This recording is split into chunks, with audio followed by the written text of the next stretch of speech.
What's going on, guys, and welcome to the Diamond Standard at the Collector, day number 4 of the Diamond Journey. Game number 1 is going to be against another Death deck. This is an excellent opening hand. Any hand with a Necroceptor and some control in it's really strong.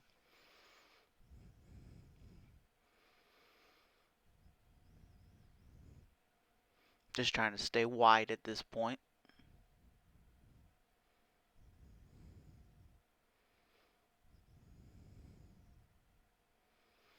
Kind of a tough decision, but really killing the Obelisk is my best bet. And then just putting out more creatures on the board. Trying to control him.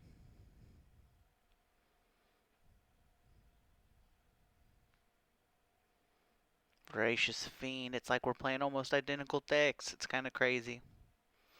Not quite identical, but they are probably very, very similar. At this point, I think I'm going to be able to kind of just overrun him. And then probably take something out of the store there to maintain control.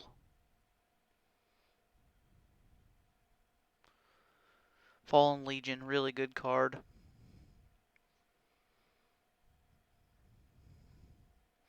And see, Star Store, went heavy there in the favor store.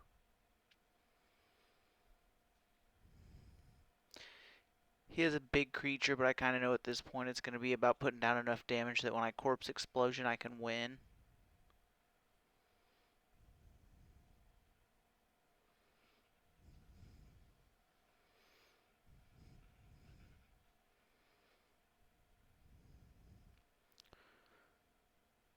Bam, and the surrender. That's always nice to see. And so that puts us at 1-0 going into game 2.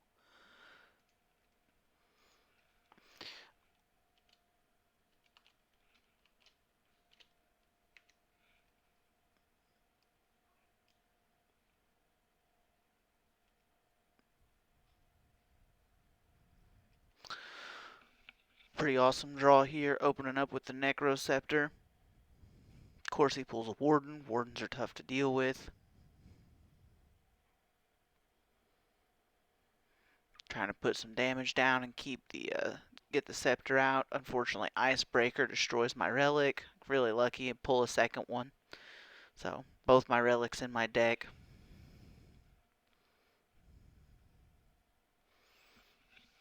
Looks like we're going to be facing a Nubian Death, which is a pretty strong deck for sure.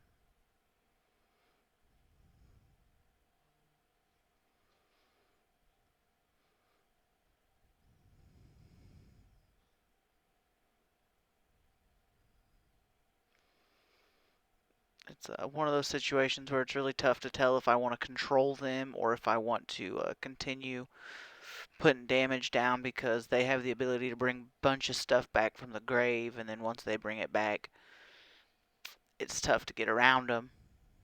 They basically just put down like 20 damage in a turn.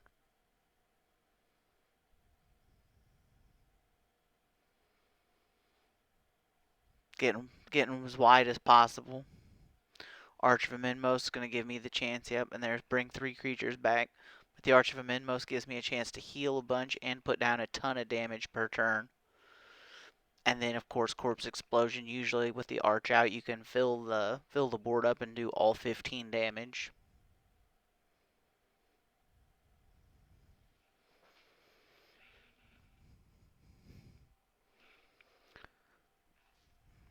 And of course, still bringing more stuff back from the Void, and he's going to win right here by destroying one of his own creatures. That's usually a pretty sick combo. So headed into game 3, I am 1-1.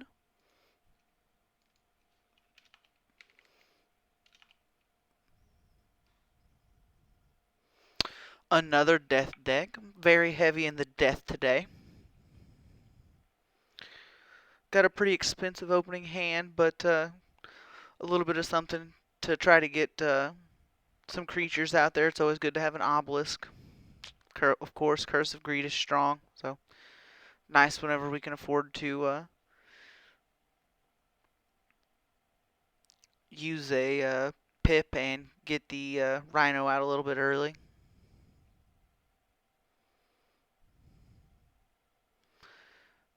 Putting down damage and a little bit of control. Try to keep that balanced. At this point, it's got me wondering what he's going to do when he puts down some mana generation. That always makes me think that he's going to be looking for kind of some late game control because he's trying to get his board wide quickly.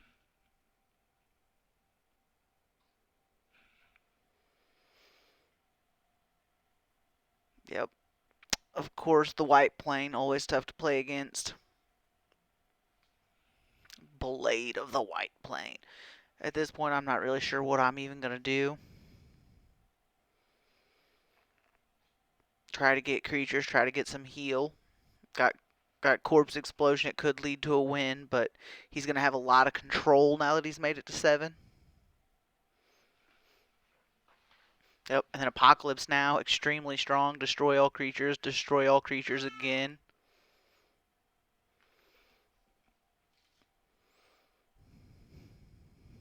Boom, and that Perseverance, just and then destroying my Scepter. It's pretty strong combination he's got going on.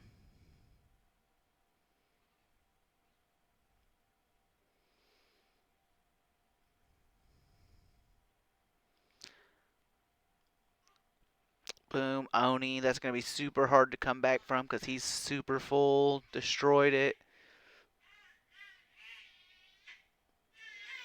Curse of Greed. Yeah, and at this point it's basically going to be impossible to come back from because his board is super wide.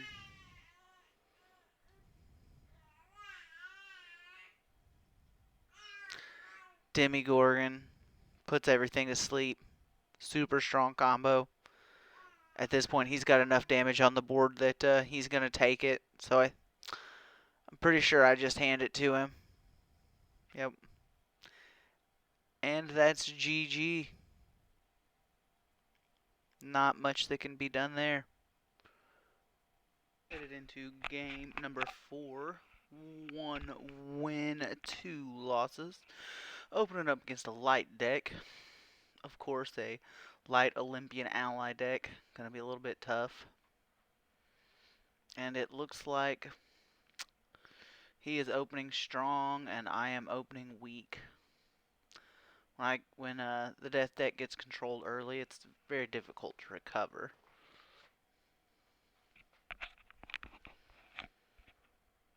Yeah, he knows even at this point trying to get some creatures on the board is not all that strong and probably not going to solve my problems. Yeah, and at this point, I could pretty much surrender, but you never know when you're going to turn it around, so I usually play him out. I could pull a Ragnarok and clear his entire board. But yeah, obviously at this point it's basically over. I'm just messing around at this. You know, he's got the damage to kill me. And some, you know.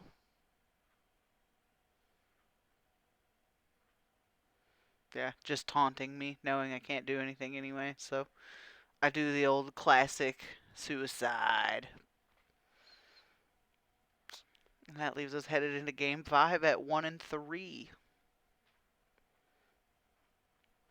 Against another light deck. Usually I like my odds playing against light decks, so I'm not terribly upset by this matchup. Necroscepter in my opening hand. Interesting to see a light deck running armor. They do that to try and control, like, zombie spawn deck, basically.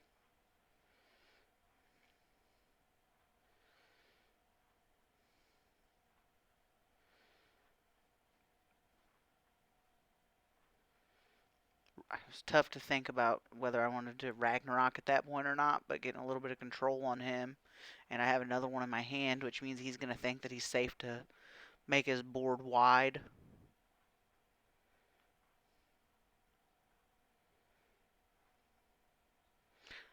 Might be considered a little bit of a mistake here, putting the obelisk out there and still having the next Ragnarok in my hand, because it's pretty easy for that to go wrong. And kind of clearly at this point he's went really wide, so I'm almost going to have to kill off my own obelisk.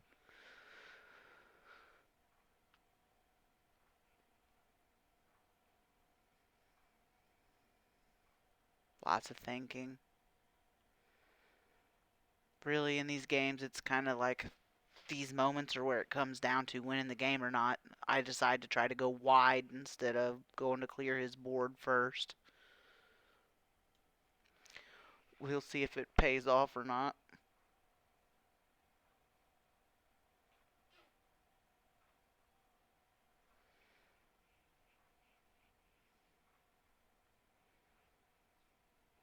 At this point, still trying to get wide and big.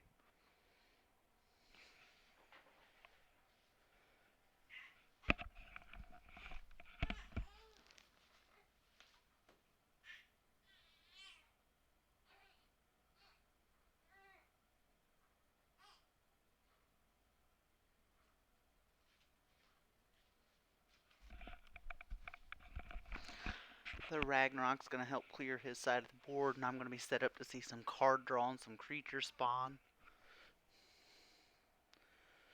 We'll see if this works out in my favor or not. I know that I need to keep the heal away from him.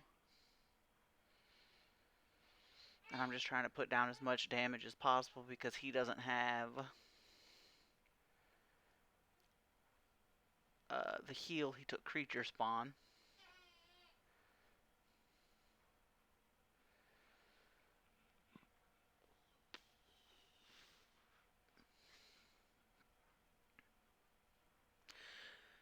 Yep, and he surrenders. So that's always good. Game 6, going into game 6 with 2 and 3. Not too bad. Not great. Another light deck. Seems like heavy death, heavy light.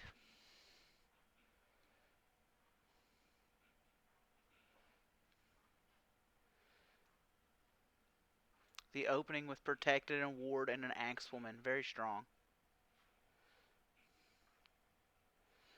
Yep. Terribly tough to play against light that opens up like this. They just have a lot of options. I decided to just try to make him work for it, and then see if he will widen his board up so that I can Ragnarok, clear it off, and then get the Decaying Rhino out there.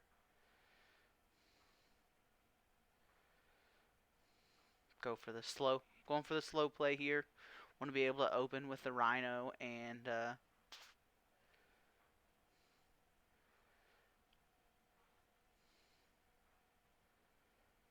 boom. I knew it was a critical race to get the Nightleaf, and he surrendered. So going into game 7, 3 and 3. A really good record. First aggro war of the day. Really high cost hand. It was pretty expensive, but then it opened up with just a little bit better. At this point, I'm just going to rush getting stuff out and getting as absolutely massive a board as possible. Warden gives him lots of choice, but I like that I should be able to go through it.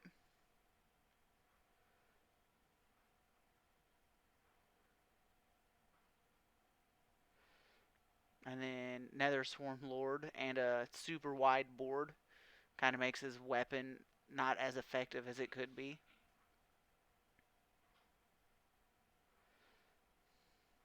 But he removed 2 creatures and then cleared 2 more. Pretty strong, but I still have tons of damage, tons of health on the board.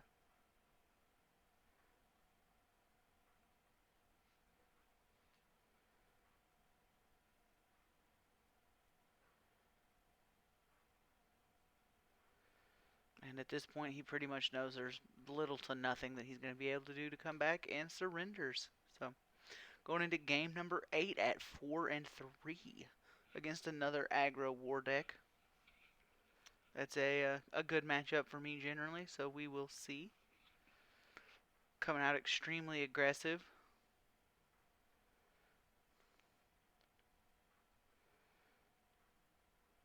Yeah, at this point, it's just I need to try to get his creatures low, and he recognizes that the Wicked Fae will kill things off if they get down to 1 hit point, so he's doing his best to prevent letting that happen.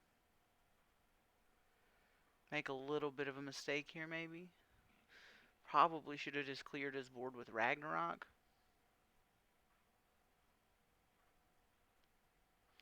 Yeah, because that allowed him to get super big, but then Ray of Disintegration is pretty strong.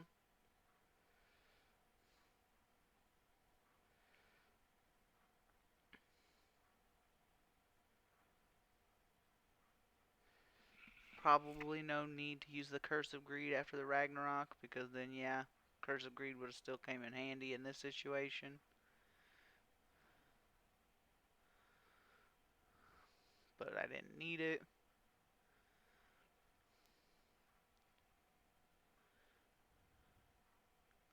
Boom, and I'm wider than him. He surrenders, so game number 9, 4-4, forgot to film that one, but I won it. Game number 10, also forgot to film that one, but I got my victory. So that goes to show that I am overall score of 6-4, and I earned 13.32 gods. Thank you for watching, guys, and don't forget to like, subscribe, and comment.